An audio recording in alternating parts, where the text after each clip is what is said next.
Hello and welcome everyone, this is Type V3, and we're hopping back into the Midnight channel to take a look at Persona 4's most introverted investigation team member. This is Figma Yukiko Amagi. That's right, after a month-long delay, the Unconquerable Snow Black has finally arrived and she's ready to solve the most challenging of murder mysteries. Simple and elegant with a dash of heat. This is how I describe Yukiko's look. Proportionally, everything is as accurate as can be to this young high schooler, and I especially love how the joints blend well into her design. Usually, knees are a weak point for Figmas, but a combination of black leggings and the use of a slightly smaller joint keeps things from looking too fragmented. The colors themselves are solid, vibrant, super crisp, and contain no signs of paint bleeding through anywhere.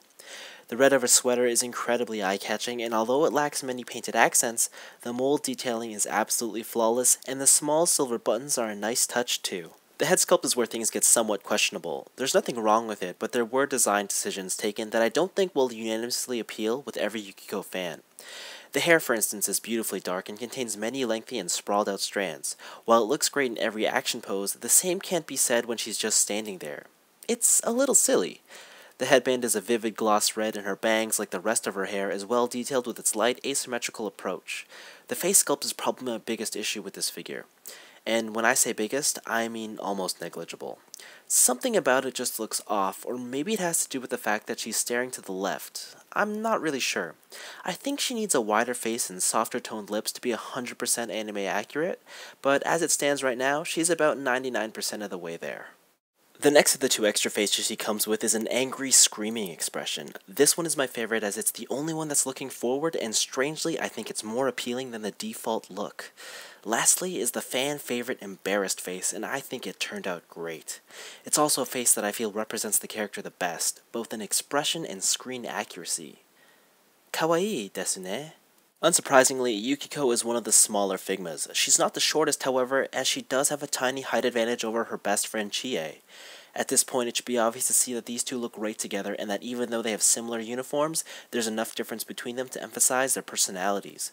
For example, Yukiko's properly fitted clothes give her a more feminine look, while Chie's baggy sweater and wrinkled socks make it obvious as to who's the tomboy of the two. Seeing as how Yukiko is a Figma, that means that she's got some awesome articulation, and by that I mean she's got a whole bunch of cool joints like ankle rockers and whatnot, and those pull-down shoulders that let them extend higher up.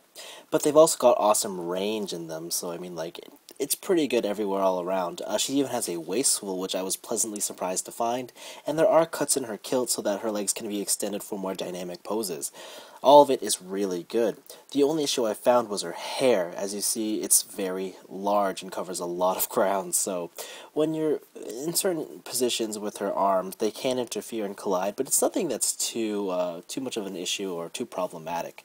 The only weird thing I found with Yukiko is her torso, and to demonstrate what I mean, I'm going to have to bring in another figure and show you Chie first. You see, Chie's torso it's hard, plastic. Everywhere I push on here, there is a shell underneath that tracksuit.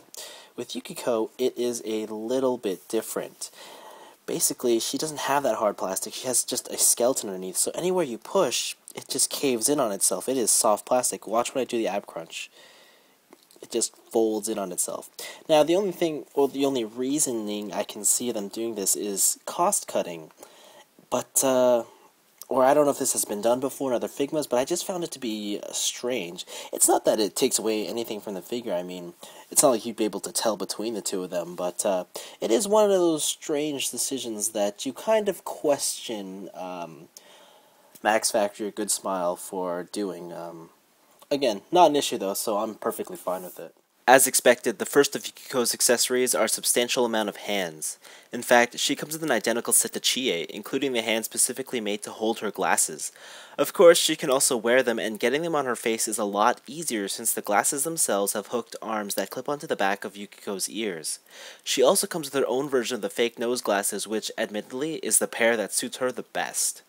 The arms on these are hooked as well. Yukiko also comes with a special pair of hands that's used to hold her most devastating weapon, a lovely pink fan. Now, I'll be honest, it's not the most brilliant of accessories. It's got some nice white petals for details, but the whole thing is mediocre at best. At least it's held in tightly and not very heavy, so Yukiko can hold it in almost any position.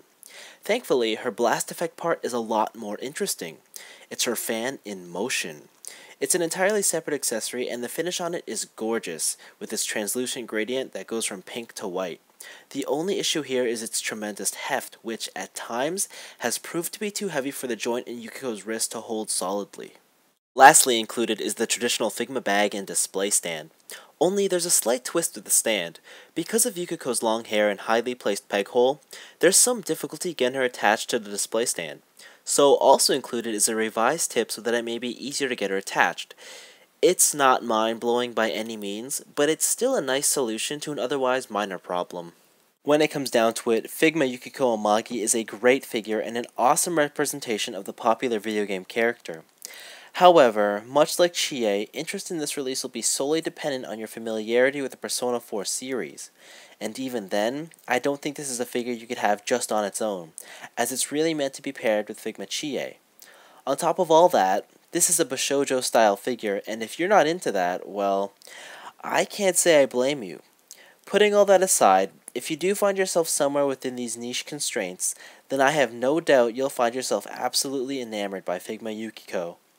After all, the figure is sublime, and there's enough accessories here to please the most die-hard fans of the character. Anyways, this has been Type V3. Thanks for watching, and sadly, the end of this review also brings with it an end to Figma releases from Persona 4. Sure, we've got ourselves a couple of female robots on the way from P4 Arena, but as far as humans are concerned, that's it. And I find that particularly perplexing because if Figma specialized in Bashoujo anime high schoolers, then I'd argue that there's no other character from Persona 4 that fits the bill better than Rise Kuchikawa. Will we ever get one? Probably not. But I can always dream. One day, Rosette. One day.